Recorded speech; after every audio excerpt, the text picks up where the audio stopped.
So before we do anything at Zuleta, I have to give you a little bit of a background, a history lesson on Zuleta. This hacienda was originally built in 1619 by the Jesuits. Then in 1898, this guy bought it, who was president of Ecuador. His name is Leonidas Plaza, and he's Fernando's great-grandfather. Then his son is Galo Plaza, Fernando's grandfather. He was Ecuadorian ambassador to the United States. He was president of Ecuador from 1948 to 1952. Then after his presidency, he went back to Washington, and he was Secretary General of the Organization of American States. So this hacienda's continually been owned and operated by the Plaza family since 1898. The best thing I can relate them to, they're almost like the Kennedys of Ecuador, and this place, Hacienda Zuleta, was their country retreat. So think of Zuleta almost as the Kennedys had Kennebunkport and the Plaza family had Hacienda Zuleta.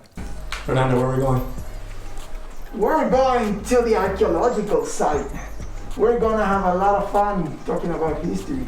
I hope we see bears. There's bears. We can do whatever we want. There's no one.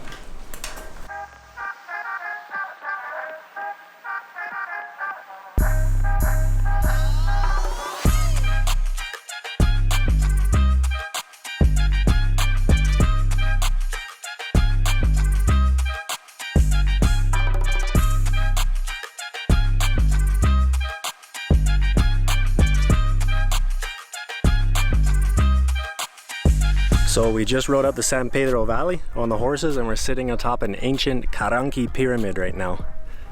This pyramid that we're sitting on, it is from the 13th century. We have 129 burial mounds and 12 pyramids as the ones we are here. This pyramid was a result of a catastrophic event, the eruption of Quilotoa volcano. Almost 30 centimeters of ash landed in top of the agricultural land. People migrated to the north, and this is when they built this huge pyramid. I'm actually thinking how many pandemics these guys have passed, this land has passed. The Spanish came, smallpox, influenza, all these hit these people terribly. Today we have a pandemic. The pandemic, it is a catastrophic event for the world. And all of us are in this same feeling. No? We are just amazed of how things can change. Tourism is so important to us. Tourism has so many tentacles in here, and one of them is so important, and that's the financing of our projects. In the end of the valley is our condor hut and the condor aviary. We're trying to bring the condor, give an opportunity to the condor to survive. Our main focus here is education and reproduction, but we are surviving. We are here. This land has seen so many of us just pass by. So I think I'm extremely lucky for passing these new times, these hard times. Come over here. No, social distance. This is the essence of social distances. No? There's no one around. Okay, so we're at the Condor Rescue and Rehabilitation Center. And a lot of times these condors are hidden like up in the shade. They're actually all out on their posts sunning themselves, which is pretty amazing. So the condors that are here in the enclosure at the moment that have been injured or captured elsewhere in Ecuador. So the idea is to rehabilitate the ones here that can be released back into the wild safely, and ones that are too injured to be released back in the wild, they're doing a captive breeding program. So for example, the two here on the right, they're hoping that these will actually copulate and reproduce. The one on the left actually has an egg at the moment that it's taken care of, so we're going to have to wait a few months until it hatches, and then hopefully with that will grow up and we'll be able to be released back into the wild.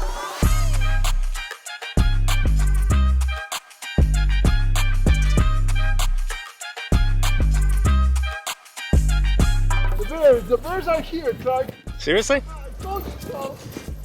Yeah, so we've just spotted some spectacle bears, like a mom and a cub or two cubs or something, and my telephoto lens won't reach, but I have another thing in my bag of tricks.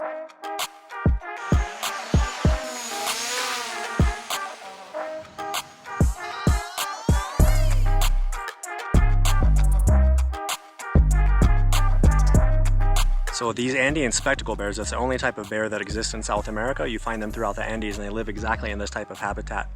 They're an endangered species. When I was living in Peru for like 10 years working as a guide, I only saw maybe 2 or 3 bears in the wild over a decade. But here at Zuleta, I feel like almost every trip I'm here, I manage to see bears. So these bears, they're not dangerous. They're very shy. The biologist here at Zuleta, his name's Jan. He's a French guy that's been living here for many years. He actually monitors these bears, so he has trap cameras on the trails all around Zuleta's land. And these bears are really easy to distinguish because they're called spectacle bears because of the fur pattern around their eye.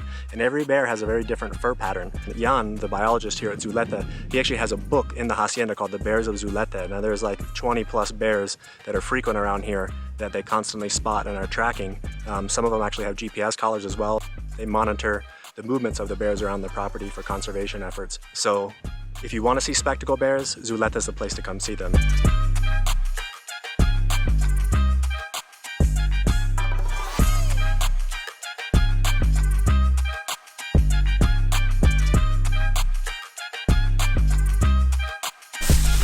So we just stopped on the side of the road here just to talk with a local Zuleta family.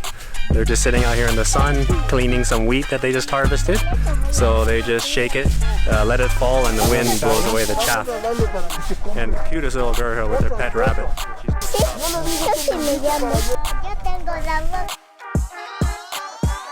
Man, big day at Zuleta. Big horseback ride, bears, condors, hanging out with local people, sifting grain. I had so much fun today and I had so many crazy experiences. Eating just incredibly delicious, fresh, farm-to-plate food. Why have I waited so long to do this? I think it's initially scary. It's like a leap of faith. And then as soon as you're in country, I mean, I've come into less people so far in Ecuador than I do daily when I'm at home in San Francisco. I'm so glad I came. Can't wait to jump into that bed.